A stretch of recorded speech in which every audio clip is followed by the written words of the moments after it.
Food guidelines that support Naam Jap. To maintain continuous Naam and Mantra Jap, a practitioner must refine their diet. Food creates rasa, essence, which nourishes the body and the life force, and ultimately shapes the mind. As is the food, so is the mind. Those who consume impure or forbidden food regularly will find their minds becoming impure, making it difficult for them to engage in devotional practice. When we consume unclean food, impurities and disturbances arise in the mind. The mind then clings to negative thoughts, past memories, and hostility instead of holding on to the mantra or the holy name. However, when food is pure, the mind releases distractions and naturally holds on to Naam and Mantra, continuously reflecting upon them. Food has the most significant impact on one's ability to do Naam Jap. Avoid eating food from public feasts or donations.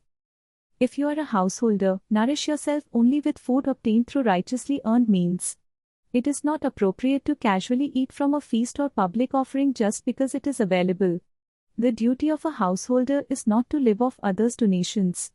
If you do happen to eat at a public feast, offer something in return. For example, if the meal you received would cost 100 rupees, then humbly donate 101 rupees there with respect.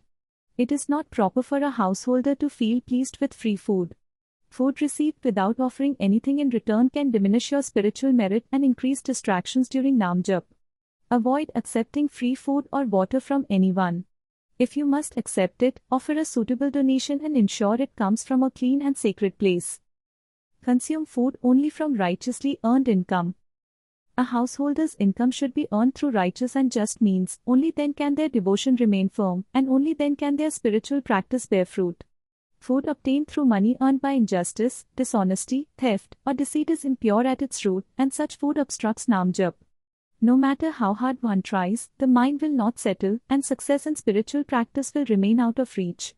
If someone's food is sourced from impure or corrupt earnings, they should not even expect to progress in spiritual life.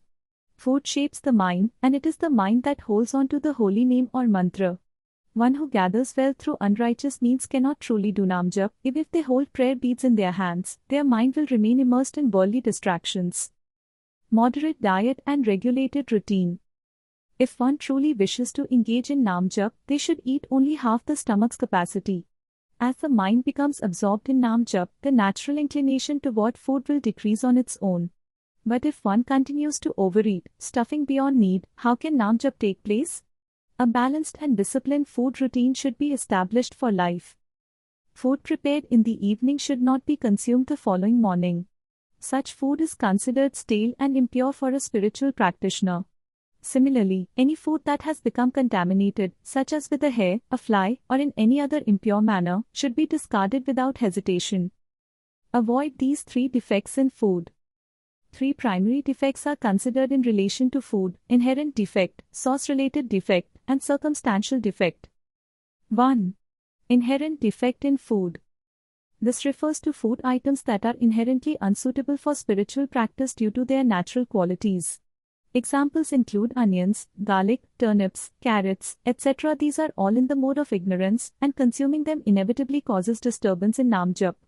They awaken the mode of ignorance, quality of darkness and inertia, which directly hinders Naam Jap. Although they grow from the earth, which is sacred in itself, like potatoes do, their inherent qualities are not conducive to devotional life. These items dull the intellect and pollute the mind, making it harder for the practitioner to stay focused during Naam Jap. That is why saints have advised giving them up. It's not that eating onion or garlic is considered sinful in itself, but it is said that they obstruct the success of Naam Jap. True and deep spiritual practice becomes possible only when one's food is in the mode of goodness, pure and elevating. While these items in the mode of ignorance may not be as extreme as meat or alcohol, they still contribute to inner impurity and mental unrest. Therefore, their renunciation is considered essential for progress in Naam Jap. 2. Defect due to the source or association. This defect refers to impurity arising from the place, vessel, or person associated with the preparation or storage of the food. Even if the food itself is pure and in mode of goodness, if it has come into contact with an impure source, it becomes tainted. For example, consider a kitchen where vegetarian food has been prepared. However, if that same kitchen was earlier used to cook meat, using the same stove, the same utensils, and the same cook, then the food now carries a defect of association. Consuming such food will dull your intellect and make it harder to focus on Naam Jap.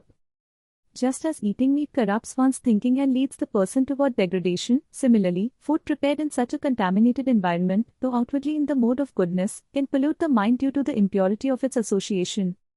Another example, if vegetables or milk are stored in a refrigerator that was used to keep alcohol, they too become impure, even if the milk is from a pure cow. The impurity arises from contact with the defiled object. For this reason, one should not accept food from unfamiliar or unknown sources. A dish may appear in the mode of goodness, but if it bears a defect of association, it can silently contaminate the inner mind. This is also why store-bought or restaurant food is generally not suitable for one engaged in Naam Jap. It often carries unseen impurities that disturb the mind and block progress in Naam Jap. 3. Defect due to the person involved. This refers to the influence of the person who has prepared, touched, or even looked upon the food, and this is of great importance for a spiritual practitioner. Who is considered unsuitable or untouchable for us in this context? Anyone who is not devoted to the Lord, who is disconnected from Naam Jap, whose lifestyle and habits are impure. Food touched by such a person should not be accepted by a seeker. Even if someone is considered socially low-born, if they engage in Naam Jap and are absorbed in remembrance of the Lord, then it is acceptable to sit and eat with them. On the other hand, even a learned scholar, if turned away from God and living in a corrupt manner, should be avoided, both in terms of association and food prepared by them. A seeker should go so far as to ensure that even the gaze of such God-averse individuals does not fall upon the food. Just as we cover food when offering it to the Lord, similarly, we should ensure that impure eyes do not fall upon what we eat. If you must carry food somewhere, take care to keep it covered so that even the influence of impure vision does not affect it. In this way, a practitioner should only consume food that is free from all three defects. If you are truly serious about Naam Jap, give up all items made in the market or a restaurant. Make it a principle to ask, where was this food prepared? Who made it? What is the nature, behavior, and inner purity of that person? Without knowing these things, do not accept food. Because as the food is, so become our thoughts. And as our thoughts are, so becomes our mind and our Naam Jap. Your thoughts while eating are extremely important. Where your mind dwells during eating is of great importance. While eating food, the attention should neither be absorbed in the food itself, nor in the thoughts of any person, object, or place.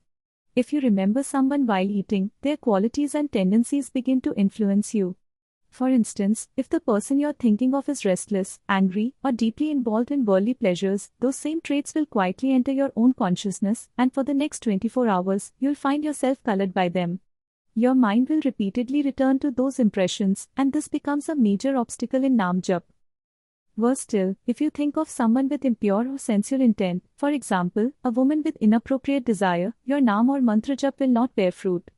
That impure vibration directly disturbs the subtle channels needed for successful Naam Jap.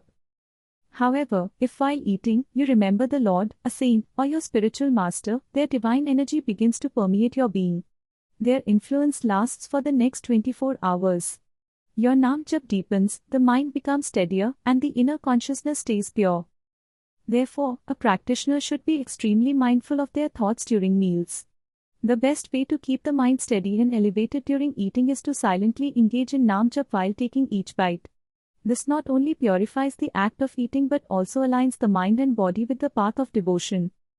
Offer food to the Lord before eating. One should never remain with an unclean mouth. After eating anything, rinse your mouth thoroughly 3 times and wash your hands. While doing this, mentally recite Radha Vallabh Shri Harivansh 3 times. This simple act purifies the senses and restores spiritual cleanliness. Before eating any food, it must be offered to the Lord. Only after worshipping and offering it should you accept it as sacred food imbued with divine grace. Always place the food before the Lord, mentally or physically offer it, and only then partake of it. This transforms the act of eating into a spiritual practice. The food is no longer merely physical nourishment, it becomes a medium for grace, aligning your body and consciousness with devotion.